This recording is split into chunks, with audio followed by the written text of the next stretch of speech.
Welcome friends. Let us now learn what about public life in today's scenario. Friends, let us now learn what approaches do the public health department adopts to implement the strategies towards the public health. So as opposed to clinical approach which focuses on the diagnosis and treatment of illnesses in individuals, the public health approach involves number 1, defining and measurement of the problem. Number 2, defining the cause or risk factors of the problem. Number 3, determining how to prevent or ameliorate the problem. And number 4, implementing effective strategies on a larger scale and evaluating the impact.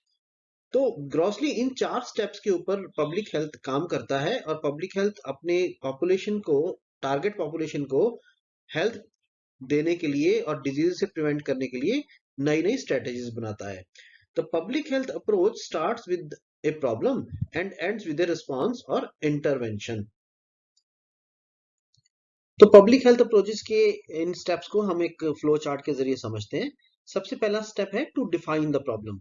ये to define the problem step हम कैसे कर सकते हैं? By surveillance. जो public target public है हमारी, जहां पे हमने कोई पॉलिसी, कोई स्ट्रेटेजी इंप्लीमेंट करनी है, उसकी सर्वेलेंस होगी. वहां का सर्वे किया जाएगा कि कौन सी बीमारी किस रूप में फैल रही है और उसके बारे में जो जो इंफॉर्मेशन अवेलेबल हो सकती है वो इंफॉर्मेशन हम लेंगे towards defining the problem. Second step है identify risk and protective factors.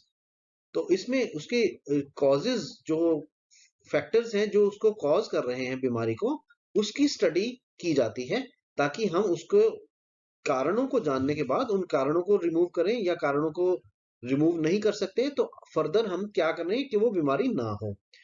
तीसरा स्टेप आ जाता है develop and test prevention strategies, कि आगे वो बीमारी हो ना, उसके लिए हम क्या कर सकते हैं. उसके लिए design, implement and evaluate all the things available to us as well as the pre existing disease और illness that is existing already in the population.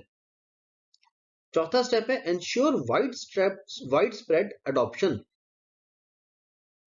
ताकि जो पॉपुलेशन एट लार्ज है जिसमें वो बीमारी है या होने का रिस्क है, उसके ऊपर हम वाइड स्प्रेड अडॉप्शन एंश्योर करें ताकि वो promote scale and effective programme strategies का एक पार्ट बन सके, ताकि पॉपुलेशन एट लार्ज जिसको हम टारगेट कर रहे हैं उसमें वो बीमारी या तो प्रिवेंट हो सके और या पहले से हो चुकी है तो उसको हम रोक सकें आगे बढ़ने से. तो स्ट्रेटजी अडॉप्ट करने के लिए हम सबसे पहले एक पॉपुलेशन बेस्ड अप्रोच अडॉप्ट करते हैं in which the groups of people और larger community becomes the target और ऑडियंस, ताकि हम लार्जर ग्रुप जिसको हमने टारगेट करना है उसको हम अप्रोच करके उसका सर्वे करते हैं. पॉपुलेशन बेस्ड सर्वे है कि कितनी पॉपुलेशन में बीमारी हुई है, कितनी पॉपुलेशन में नहीं हुई है, और पॉपुलेशन का कौन सा ग्रुप, कौन सा एज ग्रुप, कौन सा सेक्स ज्यादा अफेक्टेड है, कौन सा कम अफेक्टेड है, ये सारी इंफॉर्मेशन हम कलेक्ट करते हैं. Active surveillance is used as an approach to monitor communities for patterns of diseases and health conditions. Active surveillance की जाती है बीमारी के रहते रहते, ये नहीं कि बीमारी ठीक हो जाएगी तभी हम करेंगे. तो एक्टिव सर्विलेंस की जाती है टू मॉनिटर कम्युनिटीज, सारी कम्युनिटीज को मॉनिटर करने के लिए, ताकि उसके पैटर्न, डिजीज का पैटर्न और हेल्थ कंडीशंस के बारे में इंफॉर्मेशन ली जा सके. For example, during COVID-19 pandemic, active surveillance was used with the help of health service system as well as community networks. जो भी community के networks हैं, voluntary organizations हैं या health service systems हैं, उन सब की help लेके हमने active surveillance की during COVID-19 pandemic also. तभी हम उसको जल्दी से कंट्रोल करने के लिए स्टेप्स उठा सके. At times, medical policing is also used as an approach in which individual rights are curbed in order to keep the public healthy. जैसे कोविड-19 में ही क्वारंटाइन किया गया काफी लोगों को जो ऑलरेडी अफेक्टेड थे. क्वारंटाइन, अब कोई भी इंडिविजुअल ये कहेगा कि I am independent to go anywhere, लेकिन अब अगर उसको कोविड-19 हो चुका है, कोरोना से वो अफेक्टेड है, तो अगर उसको हम ऐसे ही कहीं भी जाने देने की अथॉरिटीज अगर इजाजत दे देती हैं तो वो मासेस को एक्सपोज करता है टू दैट पर्टिकुलर डिजीज, तो अब उसके राइट्स यहाँ पे कर्व किए जाते हैं फॉर डूइंग क्वारंटाइन। तो उसको इसको मेडिकल पॉलिसिंग बोलते हैं कि अगर उसके इंडिविजुअल राइट्स भी अगर कर्व करने पड़ते हैं तो किए जाने चाहिए, ताकि बाकी की पब्लिक को हेल्दी रखा जा सके और बीमारी को फर्दर फैलने से रोका जा सके। Banning of tobacco smoking in public places by law is an example of medical policing. जैसे पब्लिक प्लेसेस पे टोबैको स्मोकिंग बैन की जा चुकी है, वो भी एक एग्जांपल है मेडिकल पॉलिसिंग का। पब्लिक प्लेसेस पे जो टोबैको स्मोक करना है वो भी कहने को तो इंडिविजुअल राइट है कि मैं करूं, मैं स्मोक करूं, मैं खुद को, मेरी अपनी सेहत है, मैं ठीक रखूं या खराब रखूं, ये मेरा अपना राइट है। लेकिन जो टोबैको स्मोक पैसिवली स्मोकिंग से दूसरों को भी अफेक्ट करता है, उसका किसी भी इंडिविजुअल को कोई राइट नहीं है। तो बाकियों की हेल्थ बचाने के लिए government has every right to stop this public place पे जो टोबैको की स्मोकिंग हो रही है। तो उसके लिए चाहे वो इंडिविजुअल के राइट्स भी कर्व किए हमने, तो उसको बैन किया गया। इसको मेडिकल पॉलिसिंग बोलते हैं। Using a social justice approach, public health advocates equality for all and reaches out to vulnerable populations. तो इक्वालिटी सबको चाहिए। अगर एक इंसान कोई स्मोक कर रहा है तो ठीक है वो करे, लेकिन अपनी प्राइवेट जगह पे करे, पब्लिक प्लेस पे नहीं करे। तो ये मेडिकल पॉलिसिंग का ही एक पार्ट है। Then we come on to the functions and services of public health. What do public health professionals do after all? Public health involves both activities undertaken within the formal structure of the government as well as the associated efforts of private and voluntary organizations and individuals. तो government level पे भी जो जो efforts होती हैं, plus individuals कहने का मतलब इंडिविजुअल्स जो इन्वॉल्व हैं इन सम वॉलंटरी ऑर्गेनाइजेशंस, जो कि प्राइवेट भी हो सकती हैं और ऑर्गेनाइज्ड वे में भी हो सकती हैं। उन दोनों चीजों के कंबाइंड एफर्ट से, एसोसिएटेड एफर्ट से जो भी काम होता है, उसको हम functions of and services rendered by public health में लेते हैं। The three core functions of public health are assessment, policy development and assurance. तो सबसे पहले हम आते हैं असेसमेंट पे। Assessment is surveillance of a disease or injury, monitoring trends, analyzing causes, and identifying the needs. Then policy development, it encompasses inform, educate, and empower people about health issues, mobilize community partnerships and actions to identify and solve health problems, and develop comprehensive public health policies and plans that support individual and community health efforts. तो इसमें सबसे पहले assessment जो हमने किया वो surveillance disease की और इंजरी की होती है इन द लार्जर पॉपुलेशन, कि पॉपुलेशन किस बीमारी से अफेक्ट हुई है, क्यों हुई है, उसके रीजंस क्या हैं, क्या किस टाइम पे हुई है ड्यूरिंग द ईयर और किस जोग्राफिकल एरिया में हुई है। मॉनिटरिंग ट्रेंड्स, किस रूप में बीमारी बढ़ी है, कांटेक्ट से बढ़ी है, कंटेजियस है नहीं है, या उसके कॉजेस कैसे रहे हैं, और उसकी नीड्स क्या हैं, ठीक करने के लिए हमें क्या क्या करना चाहिए। पॉलिसी डेवलपमेंट क्या है कि इन्फॉर्म, एजुकेट। जब पॉलिसी बनाते हैं तो जो लोग अफेक्टेड हैं या नहीं अफेक्टेड हैं, उन सबको हमने कैसे इंफॉर्मेशन देनी है, उनको एजुकेट करना है। और अगर उनको किसी किन्हीं चीजों की जरूरत है उस बीमारी से लड़ने के लिए, तो हमने उन चीजों को देके पीपल को एम्पावर करना है। फिर आता है मोबिलाइजेशन, जो करते हैं हम कम्युनिटी पार्टनरशिप्स की, और उसको भी इन्वॉल्व करके हेल्थ प्रॉब्लम्स को सॉल्व करने के लिए हम जो एक्शन लेते हैं उसको कम्युनिटी मोबिलाइजेशन बोलते हैं। और फिर जो फाइनली पॉलिसी डेवलपमेंट में आता है कि comprehensive public health policies develop होती हैं, जो कि इंडिविजुअल और कम्युनिटी हेल्थ एफर्ट्स के कंबाइन करके हम सपोर्ट बनाते हैं टुवर्ड्स स्टॉपिंग दिस बीमारी टू स्प्रेड अहेड। इसके बाद जो थर्ड स्टेप ऑफ फंक्शन है दैट इज एश्योरेंस। एश्योरेंस में क्या आता है? Enforce laws and regulations that protect health and safety and ensure safety, link people to necessary health services and assure the provision of health services when otherwise unavailable. Laws and regulations हम बनाते हैं ताकि public health को ensure कर सके वो safe हैं और उनकी बीमारी नहीं होगी या बढ़ेगी नहीं, उसको हम श्योरिटी देते हैं। और पीपल जो है जिसकी हेल्थ सर्विसेज में जरूरत है उनको इन्वॉल्व करते हैं और हेल्थ सर्विसेज को हम प्रोविजन करते हैं जो कि अदरवाइज अवेलेबल नहीं है उनको वो सर्विसेज देने के लिए।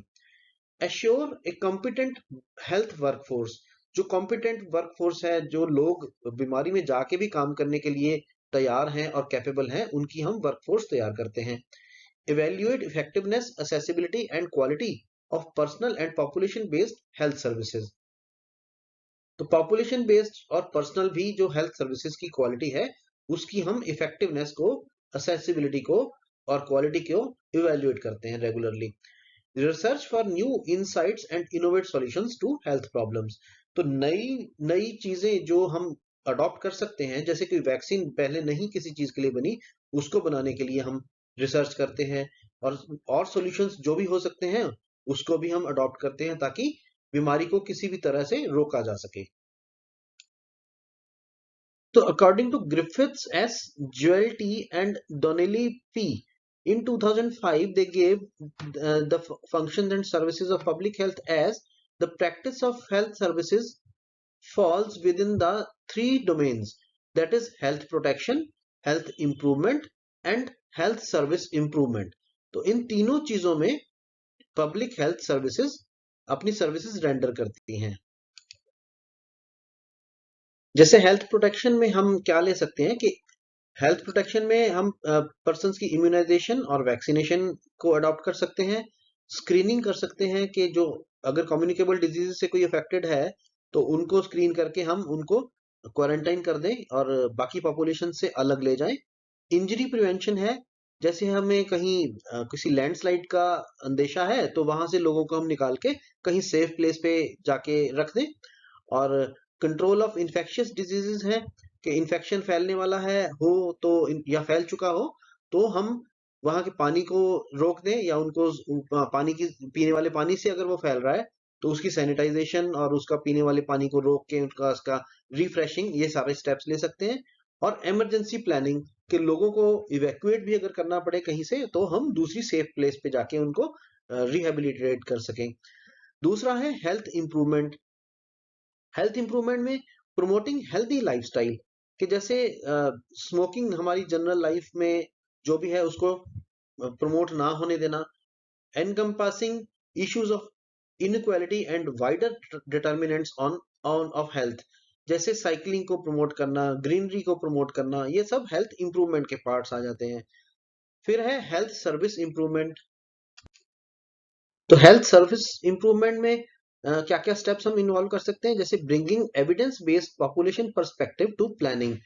पॉपुलेशन बेस्ड पर्सपेक्टिव का जो एविडेंस बेस्ड है वो प्लानिंग में लाना। उसका मतलब ये है कि कुछ भी पहले हम सोचें कि लोगों से पूछा जाए कि पहले ये बीमारी यहाँ पे कब फैली थी, उसका कोई रिकॉर्ड होगा तो रिकॉर्ड लेके उसके ऊपर हम इम्प्लीमेंट करते हैं अपनी नई policies. Commissioning evaluating services and interventions to ensure they are effective, high quality, safe and accessible। तो सारी जो हेल्थ सर्विसेज हैं वो इंटरवेंटिव हैं, इंश्योर करती हैं कि they are effective, high quality की हैं, सेफ हैं और लोगों के लिए असेसिबल हैं। तो इन सभी मोड से हम हेल्थ सर्विसेज को इंप्रूव कर सकते हैं। So now coming on to what is the public health infrastructure that is available in India to this date. Health service infrastructure includes details of allopathic hospitals, hospital beds, Indian system of medicine and homeopathy hospitals, sub-centers, primary health centers, PHCs, community health centers, CHCs, blood banks, eye banks and mental hospitals। तो इन सब चीजों का जो भी हमारे पास infrastructure available है उसको हम अकाउंट फॉर करते हैं टुवर्ड्स पब्लिक हेल्थ इंफ्रास्ट्रक्चर।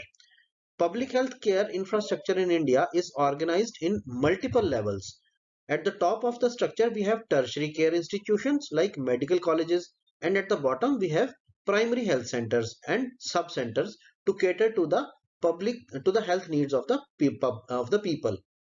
तो सबसे ऊपर जो इसमें इंफ्रास्ट्रक्चर में आता है वो medical care, tertiary care institutions जैसे मेडिकल कॉलेजेस हैं, उसमें super speciality treatments are available, और सबसे जो कॉम्प्लेक्स डिजीजेस हैं या स्पेशलिटी की डिमांड करती हैं या बहुत ज्यादा सोफिस्टिकेटेड इक्विपमेंट की डिमांड करती हैं, वो टर्शरी केयर इंस्टीट्यूशंस में अवेलेबल रहती हैं।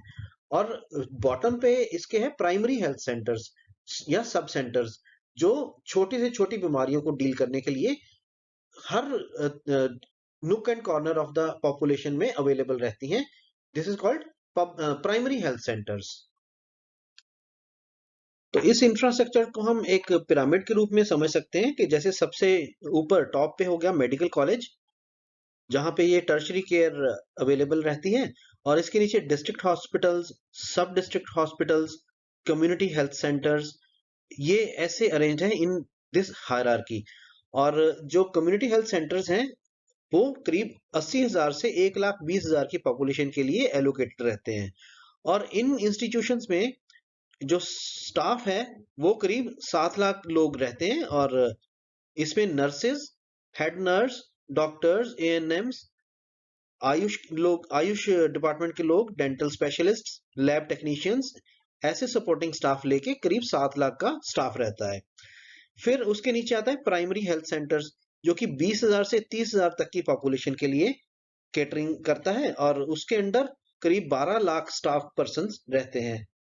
फिर सब हेल्थ सेंटर्स आते हैं, उन वो 30,000 से 50,000 की पॉपुलेशन तक के लिए एलोकेटेड होते हैं, और इनमें भी करीब 12-12.5 लाख का स्टाफ काम करता है। तो इस तरीके से देखा जाए तो हर लेवल पे, विलेज से लेके शहर तक के लेवल के लिए अलग अलग जो फैसिलिटीज हैं वो अवेलेबल रहती हैं टुवर्ड्स पब्लिक हेल्थ। तो ये हमारे आज के पब्लिक हेल्थ इंफ्रास्ट्रक्चर में के लिए अवेलेबल है। थोड़ा पब्लिक हेल्थ इन इंडिया, इसके बारे में जान लेते हैं कि कैसे कितना हमने अभी तक डेवलप कर लिया है अपने देश का public health system. At the time of independence, India's health status ऐसा था कि one of the worst it was in the world.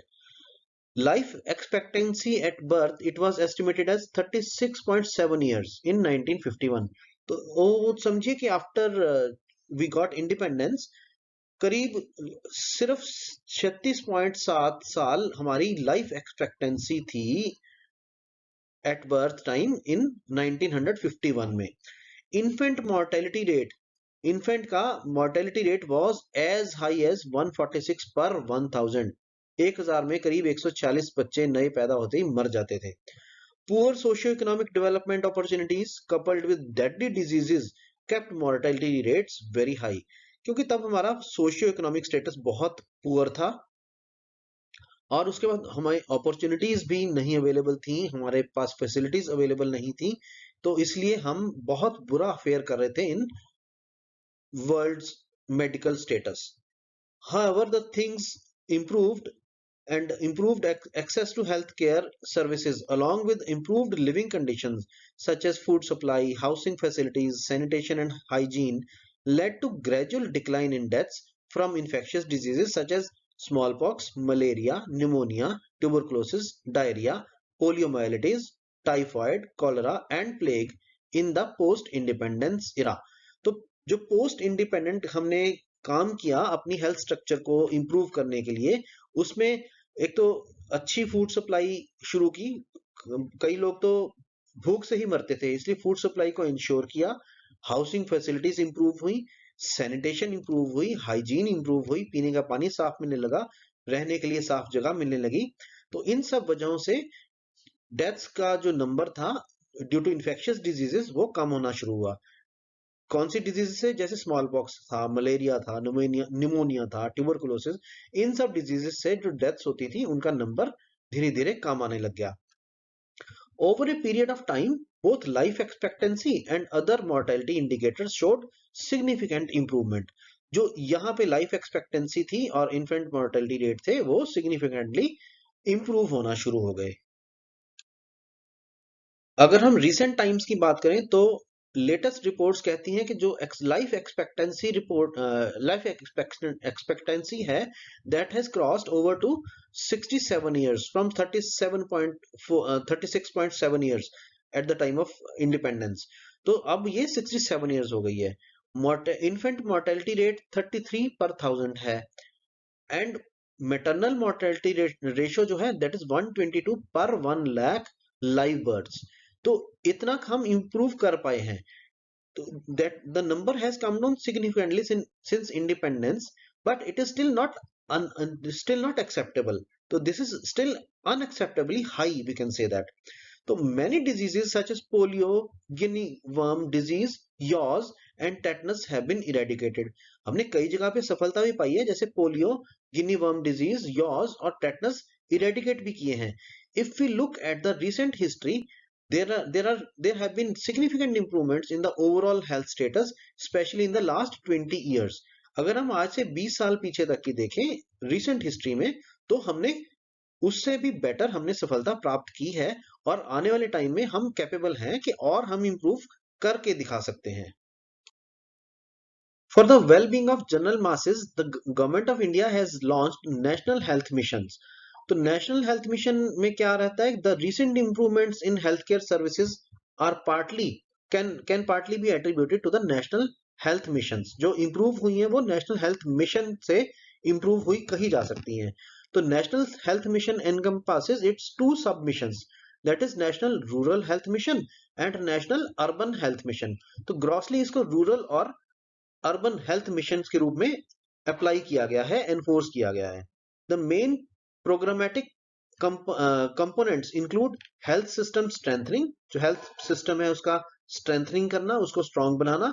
Reproductive maternal neonatal child and adolescent health care, जिसको reproductive maternal RM, neonatal child NC and adolescent health child health plus adolescent plus A, इसको हम signify करते हैं कि इस programme को भी हम नेशनल हेल्थ में इंक्लूड करें. Communicable and non communicable diseases को भी इंक्लूड करें. The national health mission envisages achievement of universal access to equitable, affordable and quality health care services that are accountable and responsive to people's needs. जितनी भी हम services दे सकते हैं सभी लोगों को बराबर रूप में अवेलेबल रहनी चाहिए, जैसा कि हम गरीब को और अमीर को बराबर रूप में दे सकें. So first of all, coming on to National Rural Health Mission. National Rural Health Mission was launched by Honorable Prime Minister on 12th of April 2005 to provide accessible, affordable and quality health care to the rural population, especially in the vulnerable groups.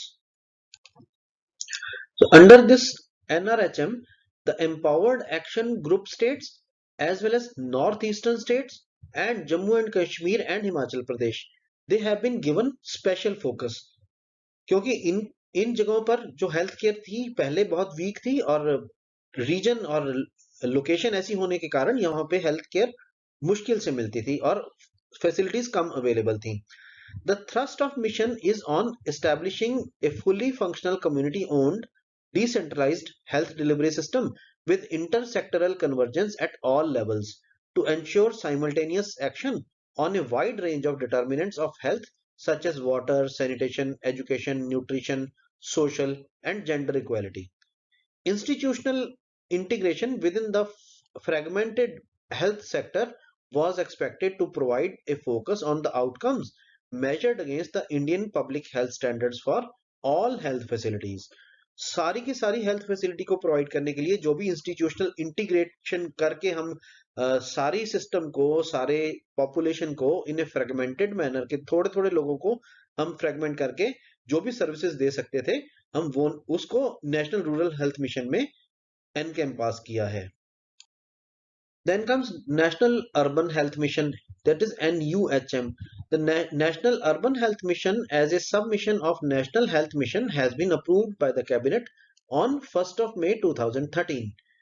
National Urban Health Mission envisages to meet healthcare needs of urban population with the focus on urban poor by making available to them essential primary healthcare services and reducing their out-of-pocket expenses for treatment.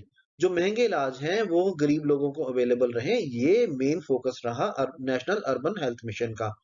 This will be achieved by strengthening the existing health care service delivery system, targeting the people living in the slums and covering and converging with various schemes relating to wider determinants of health like drinking water, sanitation, school education, etc., implemented by the ministries of urban development, housing and urban poverty alleviation, human resources development and women and child development. तो ये जो सारी ministries हैं इसको involve करती हैं ताकि लोगों को ये सारी सहूलतें दी जा सके. तो presently India is undergoing a health transition demographically as well as epidemiologically. तो इंडिया ने काफी तरक्की की है in the field of health care, लेकिन अभी बहुत सा काम होना बाकी है. जैसे हम बात करें कि communicable diseases, non communicable diseases, ये काफी हद तक कंट्रोल भी हो गई हैं, कुछ इरेडिकेट भी की गई हैं, लेकिन कई कई डिजीजेस ऐसी हैं जिन पे अभी भी हमारा डेथ रेट बहुत ज्यादा है. और communicable, non communicable diseases as well as malnutrition, इन तीनों चीजों को हम डील कर भी रहे हैं, लेकिन अभी बहुत सा काम होना बाकी भी है. सो ये अभी हम क्या पढ़ रहे हैं, though India still has heavy burden of communicable diseases such as TB and malaria, non-communicable diseases such as heart disease, cancer, diabetes, and chronic pulmonary diseases are now the leading cause of deaths in India, contributing to nearly 60% of deaths. तो करीब 60% diseases हमारी non communicable diseases से हो रही हैं, जैसे कि जो कैंसर है, डायबिटीज है, क्रॉनिक पल्मोनरी डिजीजेस हैं, इन सब से. Experts have argued that presently India suffers from triple burden of diseases, communicable diseases, non communicable diseases and malnutrition. तो ट्रिपल बर्डन किसको बोलते हैं? Communicable diseases, non communicable diseases and malnutrition को. The recent reports show that more than one third of world's malnourished people, children only, live in India. ये बहुत ही आत्मग्लानि की बात है कि करीब one third of world's malnourished children they are in India. तो इतना मेल नरिशमेंट है हमारे अभी रिमोट एरियाज में कि वहां पे नरिशमेंट भी प्रॉपर नहीं पहुंच रहा. बीमारियां तो होंगी ही, तो बीमारी से दूर करने के लिए हमें अलग से जूझना पड़ेगा, और माल न्यूट्रिशन को दूर करने के लिए एक अलग से वर्कफोर्स हमें तैयार करनी पड़ेगी.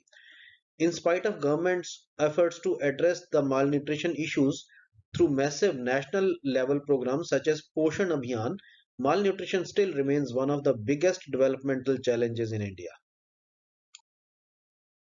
Inadequate water, sanitization and hygiene, इसको बोलते हैं wash. Inadequate water, sanitation and hygiene services have a ripple effect on almost everyone's life. According to UNICEF, just a few years ago in 2015, nearly half of India's population of around 568 million people suffered the indignity of defecating in fields, forests, bodies of water or other public spaces due to the lack of access to toilets.